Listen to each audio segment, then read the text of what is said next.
The white balance looks terrible.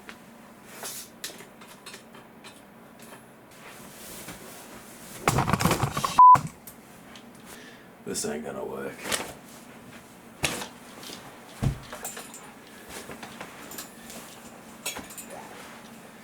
I hate whichever god made me 6'5". Hopefully this works this time, it didn't last. I just got back from work, that's why I'm dressed like old MacDonald. Farmer Wants a Wife, coming up next on Channel 7. Filmmaking is a large and arduous process, with many moving elements and pieces. Pre-production to principal filming, and most notably for this video, post-production. They're all just as important as each other, coming together to bring to life the vision and artistry of a movie. And visual effects and compositing have been a part of filmmaking culture since its inception, gradually evolving with the introduction of computer technology and CGI. Compositing is an art form within itself, catered to an individual's preferred styles and mediums and workflows, utilized to create and enhance some of the greatest shots in all of cinema. Today we're talking about fucking hair. To understand hair simulations, you first need to understand CGI and simulations in general, as well as hair. CGI began as not fucking CGI. The first case of CGI in a film was in Hitchcock's film from 1958, Vertigo. The titles for that film were developed by John Whitney, who used custom-built machines using World War II aircraft tech somehow to collaborate with another graphic designer named Sal Bass to make that awesome title sequence.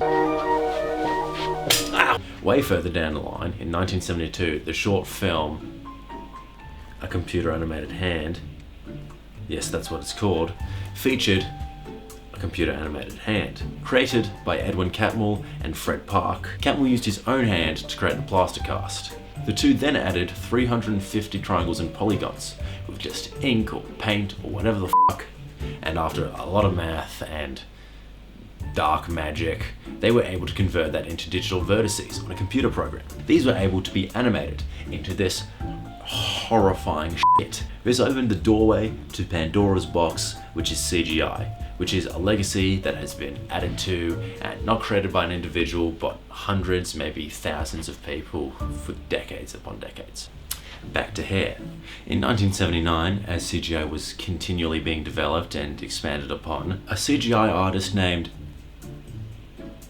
Shuri A. Et Suri Eat. I don't know it. Created a primitive ball with triangles. Yes, that's what it's called. This is the first example of particle-based hair, which is the standard today. The main issue with the primitive ball with triangles is that it has no dynamics, which basically makes it fucking useless. Dynamics are essentially physics applied to hair. It's how it's affected by movement or many other forces, which we'll get to later down the line.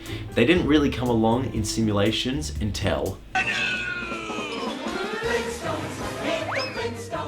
1994's The Flintstones, which is a movie that exists.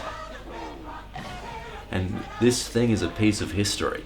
Without this thing, we wouldn't have Andy Serkis as an ape.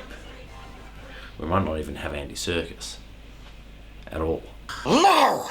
Stupid, tricksy Remainers. They ruins it! But we're getting ahead of ourselves. Hair would continue to be used sparingly and adapted and continue to evolve in many forms of media until eventually it reached another major stride forward in 2001's Pixar film. Sully, the lead character voiced by John Goodman, required more than 2.3 million hairs. All of them had their own dynamics and needed physics applied to them. There's a really common story about this film that every single individual hair had to be groomed and placed manually. Personally, I think that's bullshit, and I'll explain why later. I think it's time for me to explain what dynamics are and try and discuss how they actually work. Now, some people will tell you that hair simulation is very similar to something like rigid body simulations. These people are lying to you and fucking stupid. Hair is far more comparable to something like a cloth simulation. Hair strands need to be able to deform and collide with one another and return to an initial state of consistency throughout your film or a shot or whatever. And so they need to be affected by a lot of external forces, such as gravity, wind, collisions. Not that rigid body simulation isn't built up upon these kind of forces, it's just... shut up. CGI hair is made up of points, connected to one another through a spline, which essentially interprets the distance between them with varying resolution. It depends on how good a hardware you have or the amount of detail needed within the scene. Before, I mentioned that common story about Monsters Inc.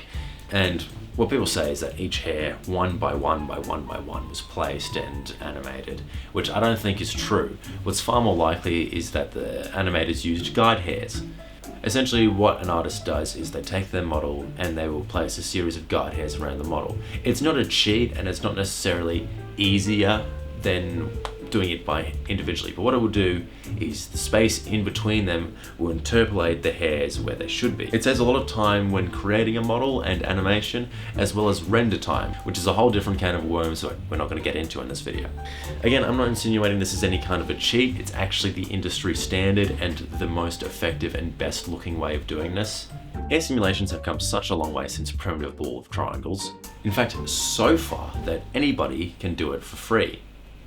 To prove this, I'm an anybody, and Blender is free. 3, 2, 1, go! Open Blender, make a new file, delete the cube, create a cube, add a particle system, change it to hair, turn on hair dynamics, realize you did it wrong, delete the cube, make a sphere, add a particle system, change it to hair, turn on hair dynamics, increase the quality, change the length, interpolate the guide hairs. It's called Children in Blender. Here you have the option to change the world's physics. Don't though. Turn off your hair because you forgot a step. Add a bit of animation. Beautiful. Pixar will be calling you any minute now. Bake your work. Realize you f***ed it up. Bake it again.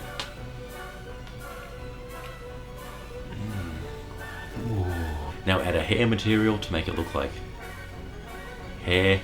Then wait like 3 hours for that shit to render. Good job, you're done.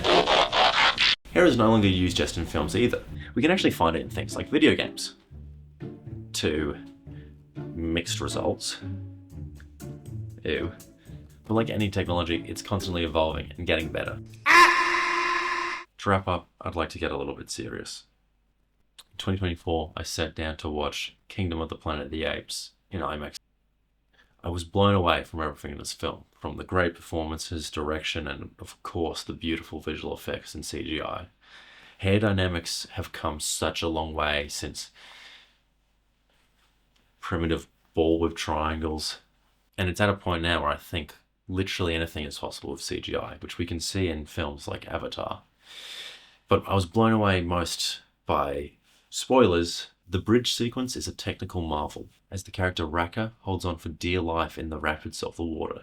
We see some of the most advanced, complex, beautiful hair simulation work I've ever seen, ever created. There's so much at play here. From the interactions between the character and the water, the differences between the wet and the dry, how the water affects the weight of his fur, the water particles dripping off of him, all of it enhancing this brilliant performance by Peter Mackham. Together, strong. It's incredible. It's perfect.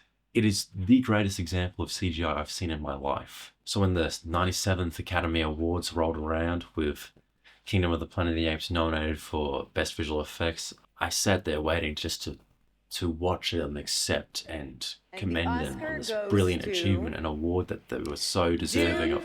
What the f***? Dude!